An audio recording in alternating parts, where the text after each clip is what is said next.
Hello, everyone, and welcome to How to Thrive in 2025. Really excited to be with you here today on New Year's Day, and thank you for giving up your time on New Year's Day to welcome in this information that can really help set you up for an incredible, abundant, prosperous, connected, aligned 2025, where we can all really begin to thrive together. That is the aim of this. So please do use the chat function as we go if you've got any questions, and we'll try to answer them probably at the end of each section as we go. So the evening is going to start with the lovely Giles Bryant, founder of World Healing Project, in a minute, and he's going to be talking about manifestation. Then we're going to move on to Jonathan Woollard, my lovely brother, and he's going to be talking about finding the right exercise, the right fuel, and fasting. And then it's going to move on to me, where I'm going to be talking about my tips to thriving and nutritional suggestions that are going to really help you to feel great in 2025. So without further ado, I'm going to hand over to the lovely Giles Bryant and let him begin. Giles, you're live. Thank you very much, Juliette. Well, it's wonderful to see you all. Thank you so much for being here, and a very happy new year from myself and from all of the team. It's, I was at this Christmas event, and there was a local event, and this guy gave a kind of opening speech at the light switch, and then he said, everyone, let's make this the most wonderful Christmas ever. And I thought, why not? Why not? So I tell you what, shall we make this the best year ever? Who's up for that? Should we have the best year ever? Because we can, if we put our focus on it, we can have the best year ever. And I'm so excited about that. So I've prepared a little slideshow for you. All right. And I'm going to talk you through some of these things, because my talk today, Maestro, please, is on the mechanics of manifestation. How about that? What a subject. Here we go. The mechanics of manifestation. So what's it all about, Alfie? All right, let's go to the first slide then, Maestro. Energy flows where attention goes. Give us a wave if you've ever heard that before. Give us a little wave. Energy flows where attention goes, right? This is so powerful. This is so powerful. And this is something that has been known for so many years, particularly by the wealthy elite, shall we say. Like, they know this stuff. They don't want us to know it. Well, we do. Let's just see how this plays out. All right. So next slide, please, Maestro. Who remembers the Gulf War? Terrible. Absolutely awful. Awful time, wasn't it? All that weapons of mass destruction that never existed and all that. And there were 1.5 million people marched in London. Maybe there was more, maybe there was 2 million. We don't really know. And it was organised by these characters called the Stop the War Coalition. And do you know what everyone was singing? Stop the war, stop the war. So the energy flows where the attention goes. Did the Stop the War, all those millions of people, did it stop the war? It didn't, did it? Because we have something, the conscious mind, what that understands. We have the subconscious mind. So when you say stop the war, the subconscious doesn't really understand the stop bit. And it just has all of this war, you see. War, war, war, war, war. Contrast that to more recent times, when they're during the COVID times, when people were in London, and we were there. We were there, a million strong in London, and people were singing freedom. Freedom. Yes, they were singing freedom. And what did we get? We got freedom. So when you focus on manifestation, when you want to look into the mechanics of manifestation, it's incredibly important what we focus on. Peace is not the same as stop the war. Okay? Because the energy is flowing where our attention is going. So that's a critical thing. So Maestro, next slide, please, if you don't mind. There we go. Oh, yeah. Oh. Now, this is a question for you all. What do you want to manifest? Obviously, you're all interested. I mean, you might have just come for the beautiful Juliette and the more Jack Jonathan Woolard and not my bald head. But I mean, what do you want to manifest? Maybe you could just write that in the chat for a minute. What do you want to bring in? Now, I've used this graphic here with this Bugatti. You know, maybe you want to manifest one of them. But this is the next question. Why? We might have these things, or what we want to achieve in our lives, or what we want to bring into our lives. And this is the key determinant. Ask yourself why. And you can split this up. It's a very nice exercise to do into 4 sections. What do you want to manifest in your health? What do you want to manifest in your work? What do you want to manifest in your home? What do you want to manifest in your relationships? And you can go through it, 4 bits of paper, and by each thing write why. I want to be stronger. Why do I want to be stronger? Well, I want to be able to be strong to make love to my wife. I want to be strong to play with my children and my grandchildren. I haven't got any grandchildren yet, but I'm planning. Does that make sense, everyone? Just give us a little wave if that makes some sort of sense. So it's about the energy is going to flow where the attention is going to go. So frame things in what you want to achieve. But then I would question why. Because we could spend a lot of time going after that Bugatti. And there's lots of miserable billionaires in the world. I mean, money can't buy you love, right? So that's something that I would possibly invite you, friends, to look into. Is to maybe, not now, but get that paper, health, work, home, relationships. What do you want to manifest?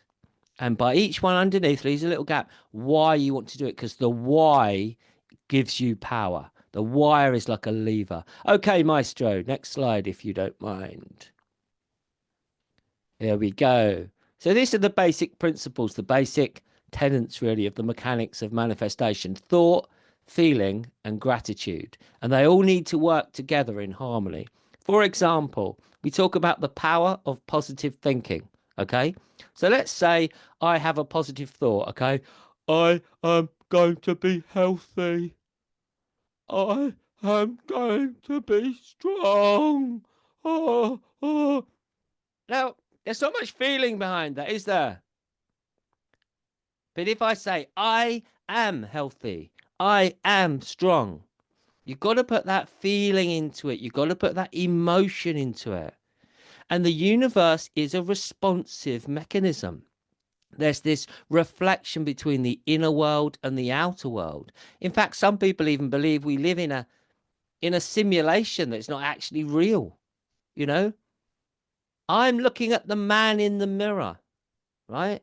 I'm asking him to make a change. The change has to come from within us. As Gandhi said, we have to be the change that we want to see in the world. All right. We have to be that change. So focusing on it with your thought, but empowering it with your feeling. Yeah. With your intuitive feeling, with your intuitive knowing, getting into that why. Well, why do I want to be strong? Why do I want to be abundant? Why do I want to be healthy? Why do I want to have a clean house? Why do I want to be successful at work? Ask yourself why, right? It's so powerful. And then we need to step into the attitude of gratitude. This is one of the keys to heaven. I'm sure that we all know this. It is one of the keys to heaven, friends, because what we are grateful for, we attract more of. Okay? So practice gratitude. It's one of the keys to our mental health, and it's one of the keys to manifestation. Hey, if life isn't amazing now, just be grateful for what you've got and plan that future. And we're going to move into how. Okay, Maestro, here we go. We're going to rattle through the next slide, please, Maestro, if you don't mind. Yes, thank you, everyone. Yes, thank you. Maestro? Yes. I can always put a call into Lars if she's wonderful. Juliette Bryant. She's a wonderful woman. I'm very grateful for her IT knowledge. So thought, feeling, and gratitude. Okay, really work on the attitude of gratitude. Okay, so I'm going to move into the next slide, even though you're not going to be able to see it. And this is called write it down, make it happen. Yes. Yes, absolutely. I mean, it's great that we can connect like this, isn't it? On New Year's Day, people all around the world. Maestro, any joy here with the slides? No, I think the computer's failed. Anyway, just come back to me then, Juliet. That'll be fine. We'll just, it's in my head anyway. Write it down, make it happen. Okay, we have the word spell, don't we? You spell something out. Yeah. And that's one of the things that is a very effective thing to do. So if you want to achieve something, I'd really recommend you write it down. Can we shut the no, it's not shut down. Okay. Thought, feeling, and gratitude, it's all that we have. So if you write something down, you can make it happen. Now, I do several things involved in all this, okay? One of them is if I've got things to do, I make a list. And when I make a list, I then knock things off that list as I'm doing them. And what I will try and do in the morning is I'll do the most difficult thing first. This is called eating the frog, right? I mean, I'm a vegan, I'm not eating frogs, but if you've got a frog on your plate, right? You can poke it with your fork and everything. You've got to eat it. Well, when you eat it, you've done it. You've got it out of the way. Oh, there we go. Thank you, Juliet. That's there we go. Gremlins in the machine. So write it down, make it happen. To-do lists. Anyone give me a wave if you like a to-do list? Anyone not like a to-do list? Yeah, some of us don't, and that's fine too. Now, the second thing that I've got into recently is called scheduling. This is where you schedule your day, possibly into half an hour sections. Okay. Now, 2 days ago, we're getting ready for New Year's Eve. 2 days ago, I had so much to do. You almost couldn't believe it. Oh, here we go. Oh, Maestro's back, everyone. Give a round of applause. Oh, no, no. There we go. Next one. Next one, Maestro, if you can. Right, and the next one. There we go. To-do list. And the next one. We're back. Schedule your day. There we go. Look. So 2 days ago, I had so much to do. So I actually did it. I actually did the old schedule. You can see it here. And I tell you what, it gave me something that was important, which was accountability. And I achieved the most incredible amount in that day because I split my day into half an hour blocks. I made sure I had time for rest. I made sure I had time for my yoga, meditation, being with my children, getting out in nature. And I did so much. It was absolutely incredible. And then yesterday, I didn't bother scheduling because I had one job to do, which was clean up. That's all I had to do. There was no point in scheduling. It was just get up, have a superfood smoothie, bang it out, and just keep going. And the third part of it, ladies and gentlemen, if Maestro, are we working again now? Here we go. It's to do a vision board. Give us a wave if you've ever done a vision board. Some of you have. Some of you have. Okay. Write it down, make it happen. This is Juliet's that she did recently. She had a bit of colour. She wrote things.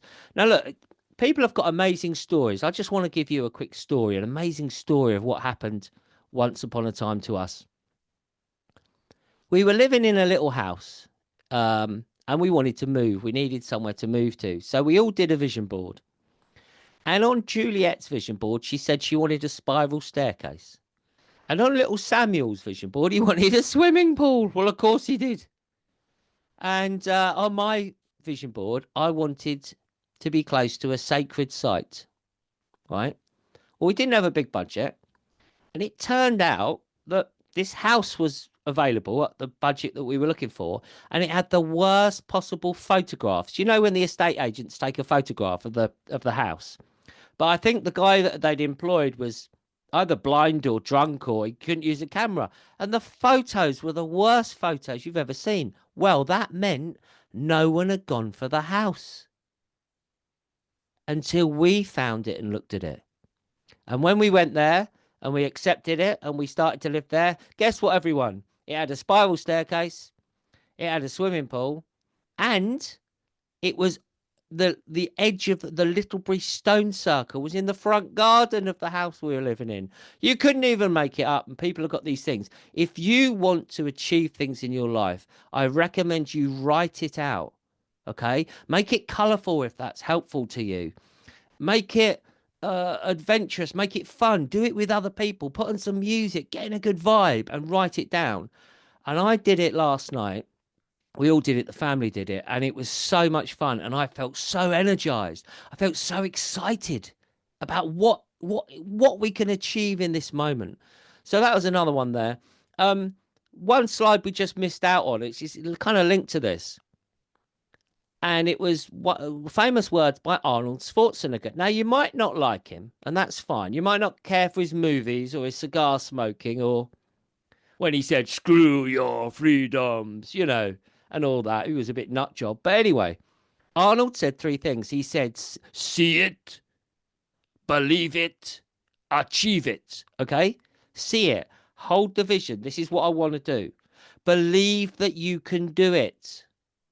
Without that belief, what you're going to do? Do you remember the 4 minute mile? It was apparently impossible that anyone could do the 4 minute mile. Then Roger Bannister believed he could do it. And once he achieved it, then it was easy for others to do. Okay, we're moving on. Thank you, Maestro. Now, this is a key element to the mechanics of manifestation given to me by my good friend John Bradley. Okay, plan, do, check, act. This is the pathway to continuous improvement, and we use this in all aspects of our lives, right? You're going to plan something. So we have got a fantastic 3-day Earth wisdom experience coming up in mid-January. Juliet's going to talk to you about it later. Anyway, she said, I want to do this Earth wisdom experience. She said, because she's very posh. Those of you that don't know, I want to do this Earth wisdom experience, a 3-day event. So we started to plan it out. And then we did a flyer, right? So we planned it and we did it. But rather than us just banging that flyer out, we checked it. And she opened it up on her phone, because obviously so many people interact with information on their phone, right? On my beautiful 4K screen of my laptop, my flyer looked great. But when she opened it on the phone, you couldn't read it very well. The letters, the writing. Plan, do, check it. And then we changed it. We acted, sent it back to her. Oh, a few more tweaks, check it again. Then we acted upon it again. And this is the pathway to continuous improvement. Plan, do, check, act. And then check it and act on it. And then check it and act on it. Yeah? Really keys to success. Maestro, please. Next one.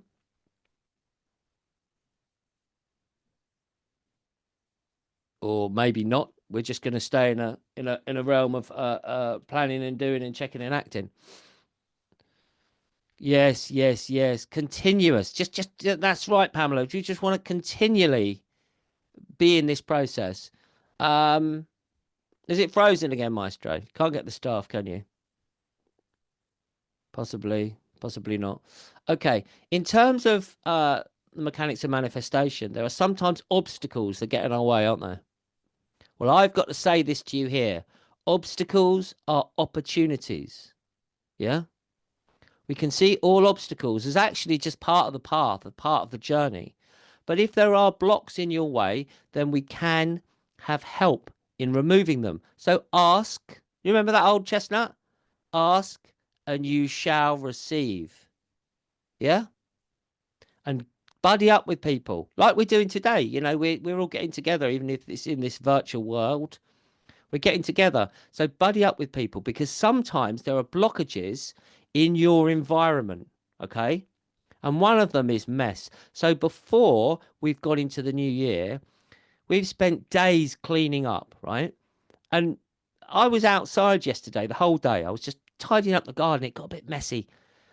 And you know, there was bits by outside my office here where I built this old woodshed and it all gone a bit mucky. And I cleared it up and I replaced it with plants. And outside the back door, it all gone a bit mucky and we cleared it up, and it was like this shift happened. Because this is inner and this outer world is connected. So you have practices such as geomancy and feng shui and these different elements of achieving a harmonious flow of energy. And that's such an important aspect to the mechanics of manifestation. It's having a flow of energy, and it's incorporating some of these aspects of feng shui. For example, have you ever been to like one of those really, really big banks? like those massive banks, like in London or something. And if you notice, they have like these big buildings, and outside they always have a water feature, a fountain or something. Like Buckingham Palace, they do it as well. Do you know why they do that? Because that water is energizing and amplifying the energy coming into them. You know when they built that big Canary Wharf tower? Do you remember it in London? Do you know why they built it in that shape, like a big dick? Giant obelisk? Because they're playing with this energy. They're attracting that energy. It's like a pyramid on the top of it. You seen it? The Canary Wharf Tower? Yeah? Some of you need to get out more. Anyway, they're using energy, and we can use energy as well. Okay? We can use this energetic power of manifestation to purify our environment, our inner environment as well, to cleanse ourselves, to purify ourselves physically, mentally, emotionally, and to connect to who we truly are. Well, I tell you what, ladies and gentlemen, I could go on all day, which is really not my my want to do. So I'm going to leave it there. We're looking forward to Juliet and I are going to be running a workshop on the mechanics of manifestation in the spring, round equinox time. So anyone fancies coming along to that? I've got so much that's come through me. I'm working on a book which is coming soon on this subject. Going to be released in the spring. So I'm going to hand over now back to my beautiful wife, Juliette Bryant. Thank you everyone for listening. Apologies for the minor technical issues, and God bless you all. Thank you, Giles. That was wonderful, really good. And yeah, apologies, my computer kept freezing on the slides, so couldn't move them on. But that was really, really good. We've got time for one or two questions for Giles, if anyone has a question or two, and then we'll move on to Johnny. Does anyone have any questions they want to ask Giles before we move on?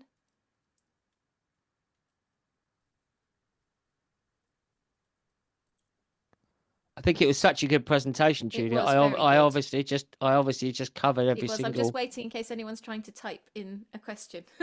every single aspect of the mechanics of Okay, manifestation. so But I would just say, everyone, right? Write it down, make it happen. If you need help, ask for the help. All right. Dream big. The universe is a big place. All right. We can do it. Let's have the best year ever. And oh, I've just got a question got a here, Jason. question. What's your views on crypto? What I'm into, Jason, is planting seeds. I'm into planting seeds in my garden, like an apple pip and growing apples. That's my view on crypto. Thank you. Amazing. Thank you, Giles, very much. Okay, so we are going to move over to Jonathan. Jonathan has had an incredible journey, which he's going to share with you. Jonathan is the co-founder with me of All You Need Superfoods, and he is an elite strong first kettlebell instructor. So Jonathan, over to you. Cool. Thank you very much, Juliet, for that. Hopefully I'm not on mute. Let me know if I am.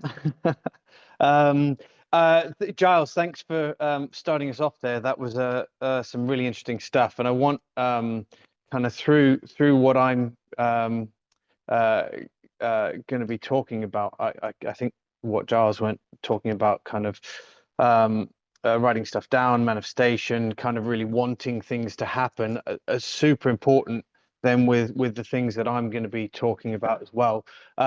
Starting off with finding the right exercise for you. I mean, we all talk about wanting to exercise, wanting to do more, wanting to be more active, but what is actually right for us? You know, what are we going to enjoy? What's going to get us, you know, what we want, where we want to go, where do we want to go? Are we looking to be healthier? Are we looking to look slightly different? You know, all these things are questions I think that we all ask ourselves on a regular basis. So I would say from my point of view and the journey I've been on, that we need to find the right exercise for ourselves. We with that we need to find something we enjoy, something that feels good, something also that we feel that we can make progress with. If we don't enjoy something, it doesn't feel good, we don't feel like we'll ever get anywhere with it, there's no point in continuing on with it.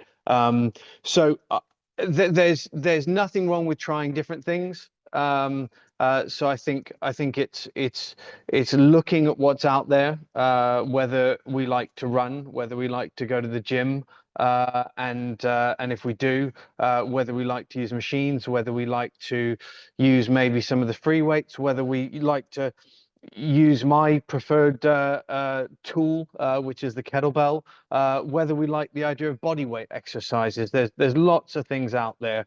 So I think finding something that appeals to us, that we like the idea of. There's all sorts of videos online. We see people running in the streets. If you go, oh, that looks good, I think I want to try that. Even that, if you're drawn to something, usually there's a reason why we're drawn to something. Quite often it can be because of the person that's doing the activity, but also it can be the activity itself. Really important thing that I find with this is you've got to find a teacher or find a way of learning how to do what you want to be doing. We've got the great University of YouTube, which has all sorts of information on it. We've got people in gyms that can teach you how to do things. You've just got you've got the non-YouTube internet as well, where you can learn things. I mean, a big thing I say, and with kettlebells, which is as I've said, kind of what I use. Some of these things are very technical, and you wouldn't go and become an electrician or learn a certain trade or do a certain job without actually learning how to do that activity first. But we all think we can jump on a treadmill and run like a Olympic athlete without actually learning how to run. I've had some personal experience with this recently. I'm training I'm going to do a triathlon next year. And one of the things I realized that I'm very bad at swimming and very, very bad at running. So first thing I did was I found someone that could help me learn how to swim, and I found someone that could help with my running. So I went and learned the things that I was going to be doing, and once I was comfortable with that, I could then train those and progress and come better at those. So we've got ourselves to a point where we've figured out what we want to do or what we think we want to do. We've then gone and learned a little bit about how to do that. And now we get to the point of actually progressing and taking that one step further.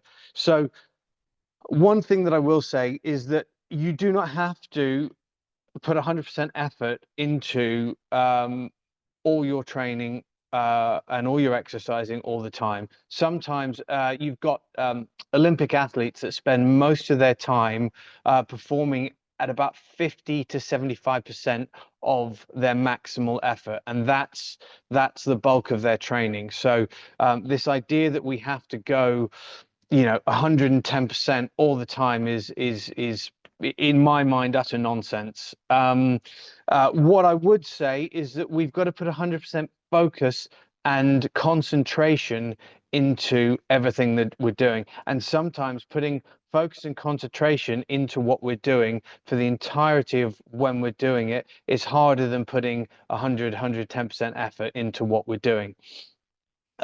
So this is where it comes as well to the intention of what we're doing. When we're focused and we're concentrating and we want to get results, and we know what our intention is with what we're doing, whether it's running, whether it's walking down the street, the power of walking down the street with intention and concentrating on how we're moving and what we're doing can have massive benefits far and above going to the gym and zoning out and doing kind of 90 minutes of what I would call junk volume or rubbish, where we're not focused and not paying attention to what we're doing. So a little bit briefly on progress. so let's say our chosen exercise is running, and we can comfortably run for about 10 minutes. We've learned a little bit about the mechanics of running, how to put one foot in front of the other. We're concentrating, we're focused, and we've decided we're going to go and we're going to run for 10 minutes 3 times a week. Okay, so we go for 1 week, we run 3 times, or we run 2 times. We then get to the next week and we try and run for 12 minutes. So we're just doing an extra 2 minutes, but what we've done over that week is we've accumulated an extra 6 minutes volume. So what's that's about? That's a 20% increase in volume in week 2. In week 3, we might do 15 minutes if we can. Now, what we want to be doing is making sure that our level of exertion is still the same as it was when we were doing 10 minutes a week. So what we're doing is we're increasing our capacity to do more work without putting too much more demand on our body. So this is for me a really key thing about not pushing yourself too hard, finding something that's manageable, and then slowly, steadily increasing. Our health will improve, our capacity to do more work, our energy levels from the exercise. I think Juliette mentioned in the comments, if you do too much work, if you put that 110% effort in all the time, you push yourself too fast, too quick, you've got a very high chance of burning out.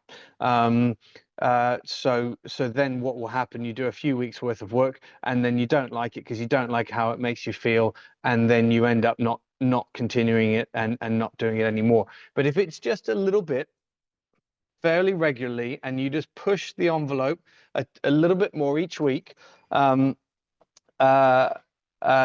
you're more likely to have that become habit, have that become something you enjoy doing, something that makes you feel good because you're not working too hard, you feel energized after it, and you know, you're 6 months down the line and you're feeling much better, you're probably looking much better, and you're in a much healthier place. So for me, that's my kind of 2 cents on finding the right exercise to start with, and what to do with it. We then come into fuel, and what we put in our body, how we give ourselves the energy to do the exercise that we're doing, and I think we've all got this, to make everything link up, we've all got this idea, we exercise more, we work more, so we've got to eat more. What I would say, rather than looking at it that way, is focus and pay attention to what's on your plate and what you're eating, as opposed to how much you're eating. So key should be, yes, Juliette, peace on your plate every day. The key for me should be, am I getting my vitamins, my minerals, my nutrients? Am I getting you know, a good amount of I'm going to say proteins, fats, and carbs, but that for me usually comes at a later stage, because I want to concentrate on what's on the plate, before in looking at you know, as non-processed as much as possible, whole foods, plants, vegetables, things that'll give me nutrients that I need, and then going, okay, am I ticking the boxes with the proteins, the fats, and the carbohydrates? I myself, I prioritize protein, and then generally on the rest of the plate, everything else will come with it. I let my body dictate to me when I need more food.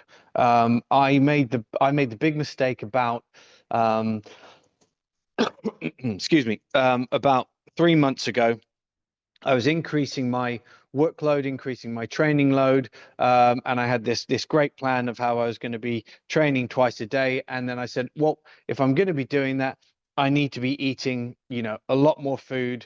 I need to be eating at different times, doing this, doing that. And so I started eating, but what didn't happen was that my training didn't fall to plan in the same way. So I was eating a lot more than I needed to.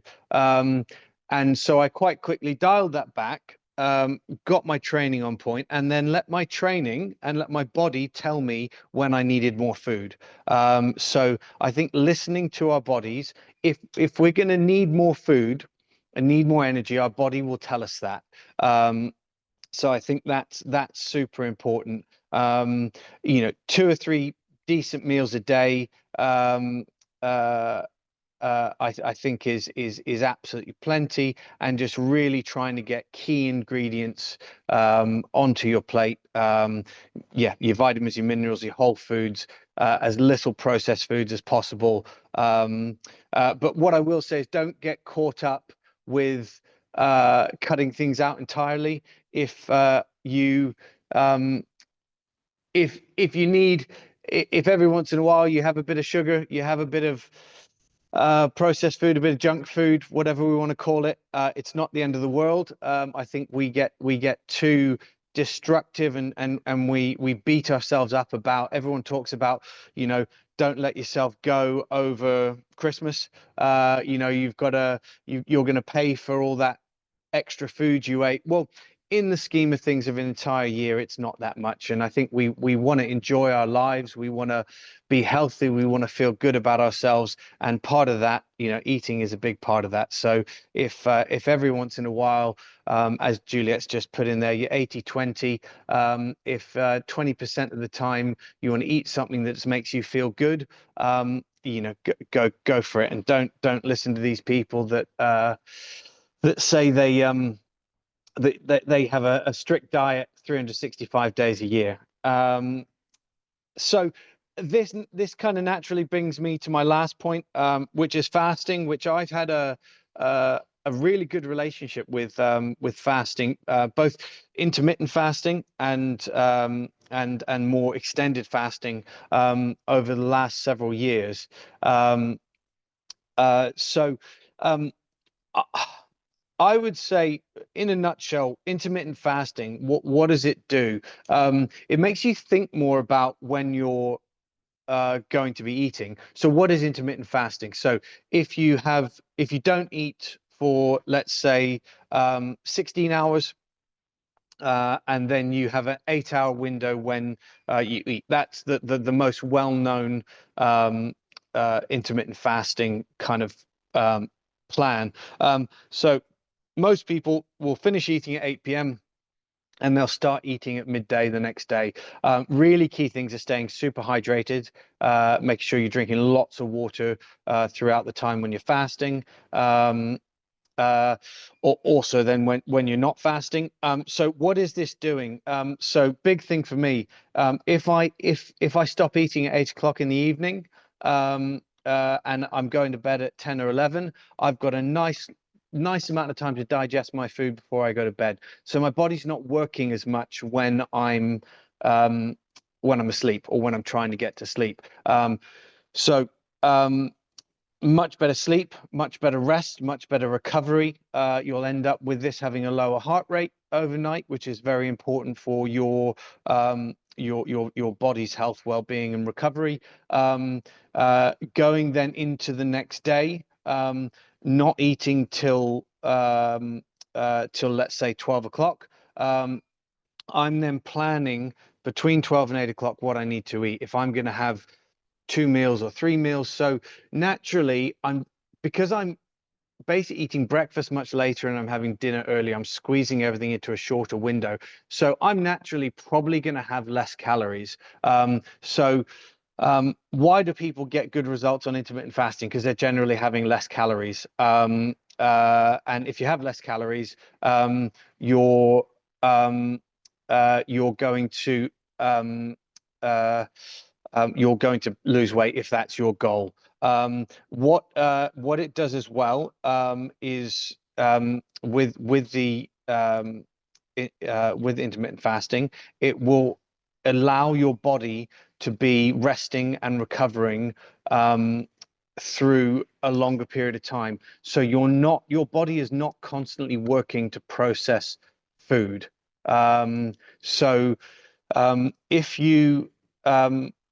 If your body's working less, you're giving it more time to rest, recover. So from a longevity point of view, your body each day is then doing less work, which is definitely going to be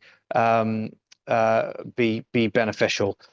So for me, those are the key things. You've got your with this. Intermittent fasting will also increase your metabolism. Your energy levels will be higher. I always find in the morning and the daytime, before I eat, I've got a lot more energy. I kind of tend to I tend to try and do most of my work before I eat, and then once I've done most of my work, then I can eat for the day. So I would say, sorry, just looking at some of these things as well. Now, just because we're talking about not eating at certain times doesn't mean that you have to stick to the times which are, the 8 p.m. till midday the next day. You might eat at 9 in the morning and you might want to finish eating at 5 o'clock in the afternoon.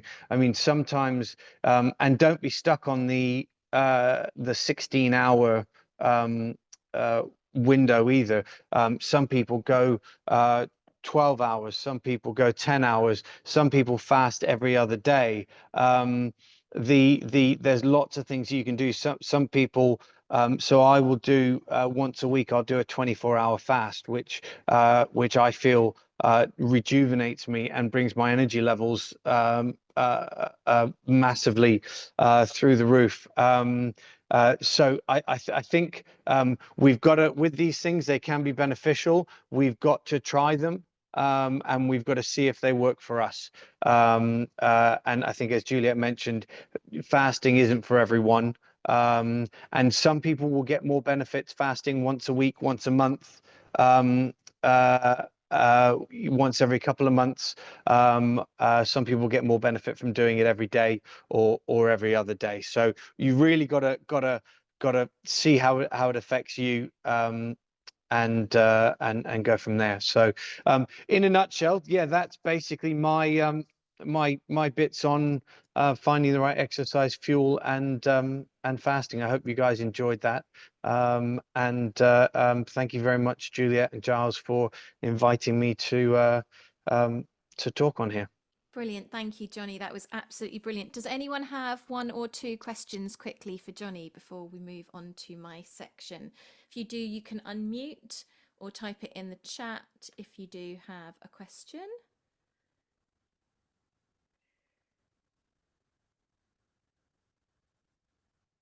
I've got a question, Juliette. Yes, Jill.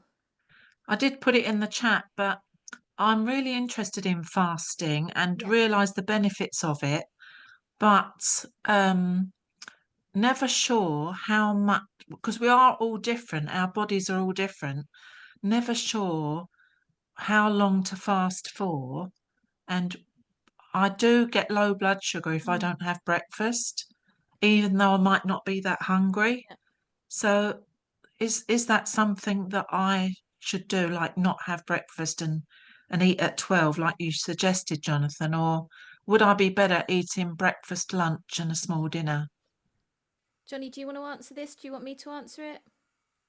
Yeah, no, I can definitely answer this. I would say if you need to eat in the morning, eat in the morning, and then just kind of trail the food off earlier in, kind of the mid afternoon, if you want to try the fasting. And I would say the other thing to do would be to try it maybe 1 or 2 days a week to start with, and see how it goes. And if you have some success with it, if you feel your energy levels are better, for me, that's that's a key indicator for me, is energy levels with fasting. So if if you're fasting twice a week or once a week and you feel like you've got more energy, as we've said, eat in the morning, and then just if you get, I don't know, if you get to 3-4 o'clock, or maybe have dinner at 5, and then try it that way and see what happens. That's what I would do. So it is really trial and error on a personal level, isn't it? To try different ways of fasting and see what Abs- works.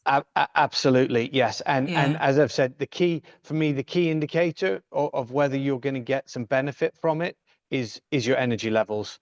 Okay. As long as you're hydrated, and I mean, if you think about it, if you stop eating at 5 and then you eat at 9 in the morning, that's 16 hours.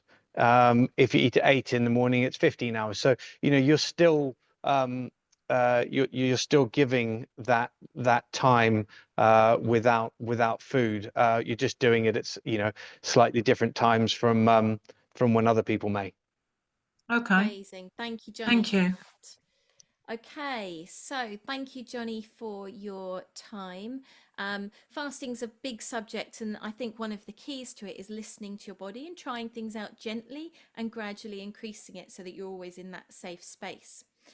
So, what I want to talk about now is our top tips, my top tips to thrive in 2025. So, when we look at thriving, first of all, what does that mean to you? If you could type it in the chat, what does it mean when you hear the word thrive? If you want to thrive this year coming up that we're in, what does that mean to you? What does that look like? How would your life be if it's thriving? Because if we want to know how to thrive, we have to know what that means. Well, what is it to us? So moving forwards, abundance, content with life in every way, good, love, what have we got? Life, thrive, knowledge of the true nature of life. Beautiful. So these are some of these things, and this is a subject that you can think about. You can tune in and go, what does this mean to me? What does it really mean? And like Giles was talking about with the manifestation, if we want to thrive, we have to understand how this looks for us. So feeling fulfilled, bliss, being joyful, all beautiful words. So if we want to bring these things in, the first thing that we need to look at, I feel, is, okay, so what's blocking this? What is currently happening in my life that is blocking me from feeling fulfilled, that is blocking me from feeling this bliss, this love? So if you want to take a moment and just write down the first 3 things that come to your mind, if you want to type them in the chat, please do. What's blocking you from thriving right now?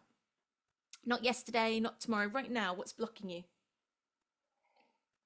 Freedom should be natural. It totally should. Freedom totally should be natural, and that's what we're moving back to. So someone said focus is blocking them from thriving. What else is blocking you from thriving?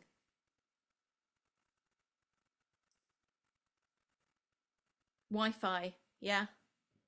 Wi-Fi can be a big one. Electromagnetic frequencies, smog, pollution, accepting struggles, lack of self-worth, busy work. Okay, so we've all got these things that are blocking us from thriving. So the key is going, okay, some things are out of my control, but some things are in my control. And again, like Giles says, when we write things down, we can get real clarity. For me, when I do a vision board, it's about bringing in that clarity of what do I want to bring in? What do I actually want in my life? And it's thinking about those priorities, because when you know your priorities, when you go, actually, this is what I want, then you can start to go, okay, these things are not bringing that. So how can I find ways to move these to the side more and eventually move them out? It's like foods, for example. If we know that we're eating too much sugar, well, it's very hard to quit sugar. So we go, okay, what I'm going to do is I'm going to replace that sugar. I'm going to replace it with coconut sugar, or I'm going to replace it with maple syrup or dates. So I'm bringing down that refined sugar, but I'm still having some sweet stuff. And then I'm going to reduce that sweet stuff. So I'm going to minimize it and bring it down. And as we reduce that, we can go, okay, so I've moved that out, but it's not been a harsh thing where it's like, suddenly, you go from 0 to 100. This is the important thing, stepping into it. Like Jonathan said with the exercise, we do this gradual thing where we're like, okay, yeah, I've done that. I've swapped it. I feel good. Next step, reducing it that little bit more. I did this recently with cacao. I was having quite a lot of cacao and it was out of balance within my body. So what I did was I started to reduce it. I said, okay, I'm going to have it 3 days a week. I'm going to have ceremonial cacao. And that was amazing. And then I said, I'm going to have it 2 days a week. And then I went, I'm not going to have it for a period of time. So I haven't had it. I had it yesterday for New Year's Eve, but I hadn't had it for about 3 weeks. And that felt really good. And I really enjoyed it yesterday as a beautiful ceremony for New Year's Eve. It was an amazing thing. So it's finding the balance with things, but it's doing things gradually. We don't want to put stress on our body.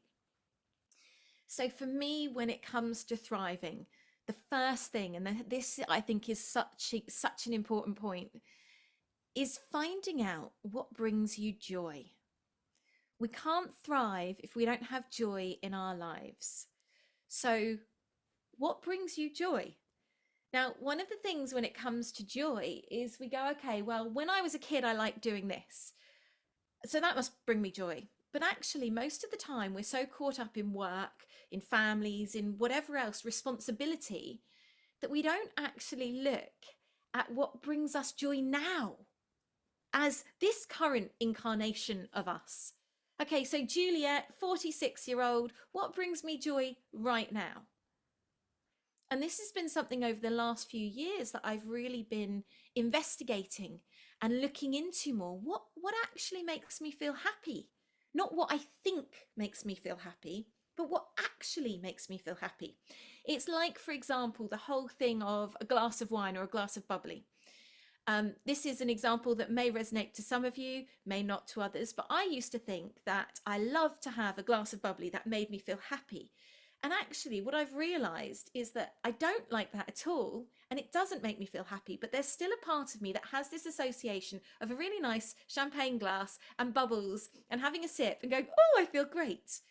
But in reality, as the years have gone on, alcohol most of the time makes me feel rubbish, so I don't want to go there. But actually holding a nice champagne glass or a nice glass filled with something sparkling that is non-alcoholic, you know, with Chaz medicinal mushrooms or something like that, makes me feel great. So it's actually association. So I thought this one thing made me feel good, but actually it was just the act of self-care, the act of having a nice drink that felt luxurious. So finding your joy is so important, but then looking at what do I do habitually in my life, and do these things serve me, or are they just there because they've become habits? And I think this is one of the most important things after joy, is looking at your examining. A life not examined is a life not really worth living, because we've been programmed in society to just get on. Life is programmed to be so fast that we don't have time to stop and smell the roses, that we don't have time to analyze and look at our life so we can go, actually, is this serving me or is it not? Is this allowing me to just survive, or is this helping me to thrive? And some of you have heard me talk before, and this is something that I say a lot.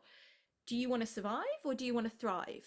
Sometimes we have to just survive because that's all we can do in that moment, and that's fine. But we don't want to be living in survival. We want to be living in thriving, or moving towards from survival to thriving. So examining those habits, examining your life and going, okay, so maybe that coffee in the morning isn't serving me anymore. What can I do to switch it up? How could I make that become something that does serve me? Is it that I add some medicinal mushrooms to the coffee to help balance the effect on my adrenals? Is it that I swap the coffee out completely and I put in something like Supercharge? Is it that I have chicory instead, roasted chicory that you can get like coffee? You know, what can I do? How can I make an easy swap? If it's sugar that, as I said, that you want to cut out in 2025 and you want to clear your body, we're going to get onto nutrition more in a few minutes. Then looking at, okay, what swaps can I make? Some of you have heard this, but I think it's such an important thing to remember. In nature, if we create a void, if we go, I'm stopping this, but we don't replace it with something, something else will come into that space. How many of you in the past smoked cigarettes and you quit smoking and then you started chewing gum all the time, or you started eating to replace it? because you hadn't gone, every time I want this, I'm going to have this instead. This is super important. So you become conscious about making those switches. So examining your rituals, examining your habits and going, okay, what new rituals could I bring into my day that's going to support me to really thrive? So I want you to take a moment and just think and type in the chat, what one ritual habit could you bring in that's going to help you thrive? What one thing, or maybe it's a swap that you're going to do, what can you bring into your life, a ritual that's going to help you on a regular basis, daily ideally, to become more focused, become more aligned, to help you to really thrive? Giles says more yoga in the morning. Great. One of mine is I'm going to start journaling again. I haven't done it recently, and it's a really important thing for me to do. So I really like that. Meditation in the morning. Another one, yoga. More water. More water is key. So important. Thank you, Helen. They're off to the cinema now. Lovely to have you here. If you can catch the rest of it on the recording. Someone said, wake up with passion to get on with it. Totally. One of the things with that is if sometimes we have to go, okay, if you want to wake up with passion to get on with your day, well, sometimes for me, it's stopping first of all and going, okay, so what one of the things I do every morning is I tune into my body first, and I do this whilst I'm still asleep. I usually have my eyes closed and I'm pretending to be asleep usually, so my son doesn't start to talk to me. And I tune into my body and I say, what one thing do you need me to do today?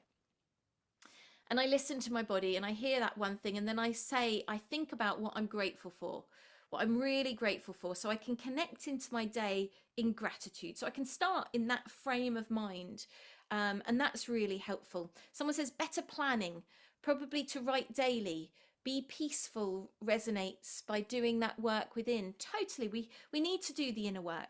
Another really important part of this whole puzzle for me is the nature connection. It's that earth connection. And we're going to be going into earth connection and earth wisdom on the 11th, 12th and 13th of January. So if you want more information, I'll share that shortly. But we're going to be going into that earth connection. But ultimately, getting outside, getting grounded, feet on the earth. If you can't get outside, then visualizing it. Sometimes we can't always get outside. Maybe it's chucking it down with rain like it was today, and you're windy and you don't want to get out with your feet on the ground. So maybe you can just take that moment to visualize yourself really grounding and connecting into the earth, connecting into that source. One of the things that I really like to do every day is I just have my hands to the side of me and I just tune into the earth frequency, and I start to feel the earth frequency coming up through my hands, flooding through my body. I feel it flooding through my feet. I feel that earth frequency really moving through my being, so I can feel a better connection, a better resonance with who I am. That's so important. Okay. Now, another really important part of how we can thrive is looking at our physical body, looking at what's going on. And one of the most important things is looking at parasites. Now, this is a subject that a lot of people don't want to talk about because they go, oh, parasites. But actually, this is one of the things that's blocking us so much from being truly connected with ourselves, and also blocking us with our nutrition. So those sugar cravings, that lethargy, the brain fog, all of those things quite often can come from parasites and bacterial, an imbalance of bacteria, bad bacteria. So looking at doing a parasite cleanse is super important. And like Giles says, parasites within and parasites within and parasites in politics. This is something that I've often thought, what goes on inside us is a reflection of what's going on around us, and vice versa. So our outside world is a reflection of our inner world. So if we want the outside world to be filled with joy, to be filled with happiness, we have to connect into that inside us first. So this means clearing out the parasites. This means doing the inner work. This means sitting and meditating. This means looking at what nutrition we've got, what we're eating. Are we putting peace on our plate? Are we being mindful of where we're getting our food from? Are we connecting? Are we sitting down and eating with connection and with gratitude? All of this is so important because that inner world will reflect all around us. So if we want to have that peaceful inner world, you know, one of the things like Giles touched on is clearing your space, getting into those cupboards. You know, I'm not a massive one for being really clear of clutter and all the rest of it. I struggle with that.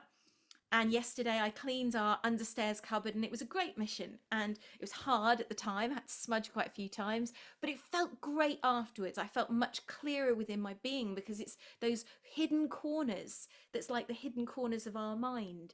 So clearing them may be tricky and hard, but once we do it, we can really get into that space. So when we look at our nutrition, you know, it's looking at these habits and where we can swap things up.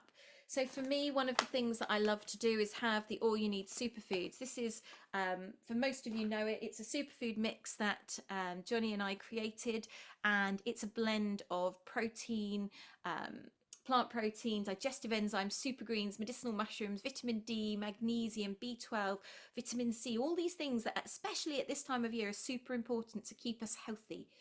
You know, if we want to thrive, we have to physically be having all of the right things to thrive. It's great emotionally if we're thriving. It's great energetically if we're thriving. But then what about this physical body that has to support us? We have to look at what we're putting in. This is really, really such an important thing. So making sure, especially at this time of year, we're getting vitamin D.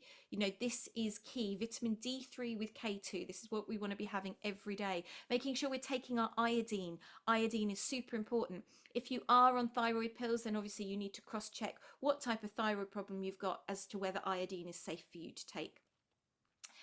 Looking at, for me, those adaptogens. Stress is something that takes us out of that space of thriving. It puts our bodies into a different space where we're in fight or flight, and then we're not going to digest food properly. We're not going to be in an optimum space. So looking at going, okay, what adaptogens can I bring into my body to support me? Shilajit is something that is super amazing, incredible adaptogen. It helps to remove heavy metals, another huge subject. And obviously today we're just touching on subjects. I've got an amazing program called Essential Detox and Renewal, which is a 4-week detox program where it goes into all of these things in a lot more detail. If anyone is interested in that, let me know. In fact, it's going to be going on sale next week. So message me and I'll give you a code for that sale. But Shilajit gets rid of heavy metals, detoxes them from your body, approximately 82 trace minerals, an adaptogen, rejuvenator for our body. So really important. And I've made it in a different form. So for men, you've got Stallion Power, and for women, it's Goddess Vitality. And this is a liquid form of Shilajit mixed with other adaptogenic herbs, which is really quite incredible. They're coming from All You Need in a week or two. Is a very exciting new product. This is it, not in its with its label. We're just doing that now. It's called Pro Performance, and that again is Shilajit based, but with things like pine pollen. Really epic.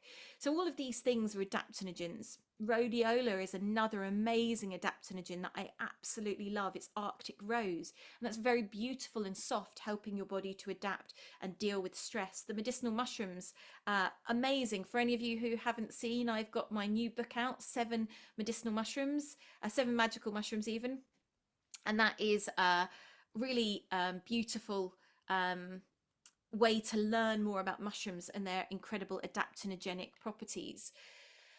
Let me just think quickly. So we've got the medicinal mushrooms, we've got superfoods, you know, adding in those super greens, things to help sustain our energy, grounding, super important, having that connection to the earth, adding in the adaptogens, things like ashwagandha is another great one, which is in the All You Need. Also in my Supercharge, this has got ashwagandha, shilajit, gynostema, and mushrooms. So that's an amazing re-energizer and support for the adrenals.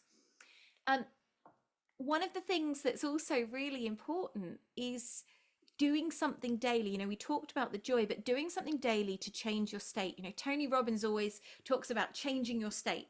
And this is such an important thing. You know, sometimes we can get into that sluggish space, can't we? We can feel down. It's like, oh, I can't do anything. It's all overwhelming. Everything's too much.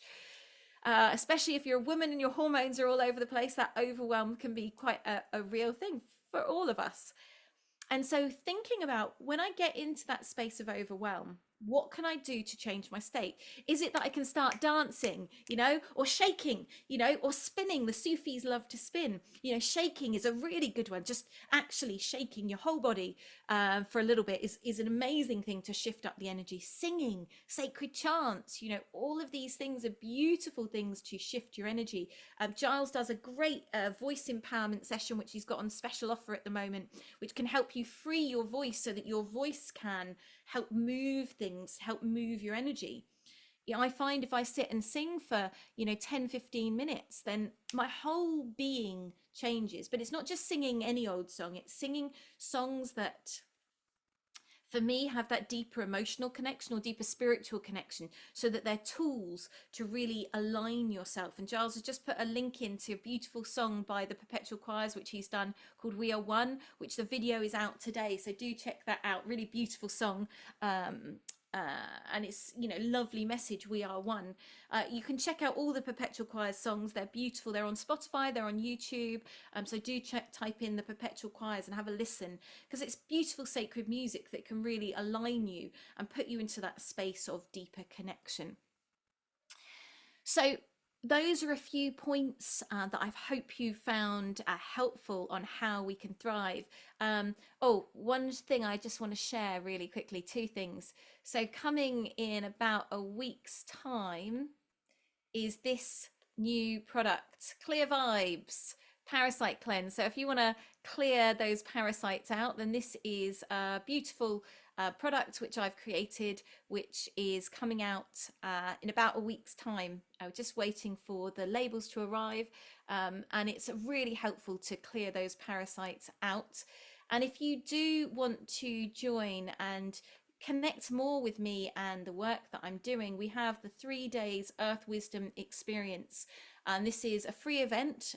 There's a Facebook group which has got 320 people in already, which is great. So day 1 is healing, how Earth Wisdom can heal us. Day 2, we're going to be looking at manifestation, co-creating with the earth for abundance. And day 3 is transformation, how to become the best version of yourself. It's at 7:30, the 11th, 12th and 13th. So we're going to be finishing on the 13th on the full moon. So we're going to really be connecting into that. So you can sign up on my website. You can connect into the Facebook group as well. So there's a few comments I've not read. So let me just check into this. I spent 10 days in Hawaii for a colon cleanse. Highly recommended. I lied on a surfboard with 20 gallons of pure oxygenated water passing through my colon for 2 hours each day. Wow. What came out? I got off the board and beneath was a tub containing what came out, thousands of parasites. Thank you, Juliette. What you're talking about is valuable. Rid your body of the malevolent parasites. Amazing. Well done. That's brilliant. So I hope you have enjoyed being with us tonight. Thank you to Giles for your beautiful session on manifestation. Thank you, Jonathan, for your great session on right exercise, fasting, and finding the right fuel.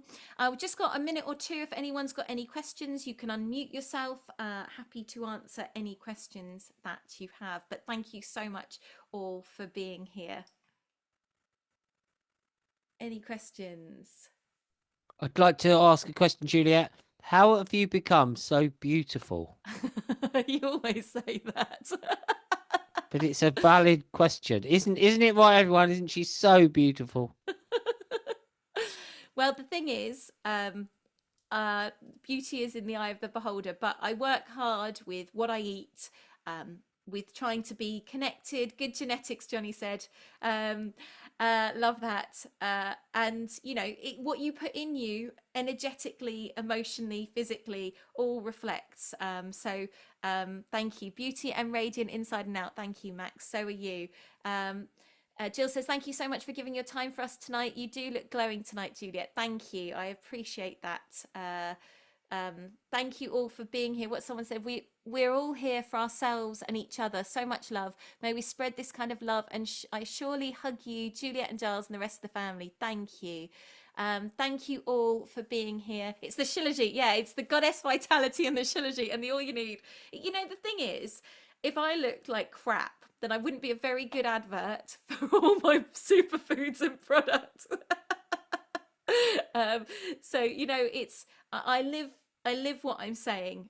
You know, I'm coming here from a space of just learning and living and sharing. So thank you all. Been lovely being here with you. Happy New Year, and here's to 2025 being a really beautiful year for us all, so we can thrive. And the thing is, we're all here to support each other.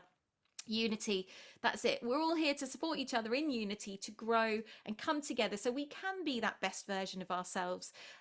So yeah, lots of love to you all. Do stay connected, and see you all very soon. Thank you.